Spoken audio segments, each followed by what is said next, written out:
గోపా ప్రదక్షిణం నీకిస్తీనమ్మా, గోవిందు సన్నిధి నాకీయవమ్మా. ఒంటి ప్రదక్షిణం నీకిస్తీనమ్మా, వైకుంఠ సన్నిధి నాకీయవమ్మా.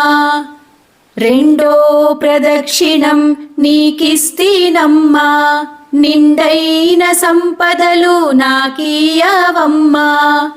మూడో ప్రదక్షిణం నీకిస్తీనమ్మా, ముత్తైదువతనం నాకీయవమ్మా. రామ తులసి లక్ష్మి తులసి నిత్యం మా ఇంట కొలువైయుండి విలసిల్లవమ్మా.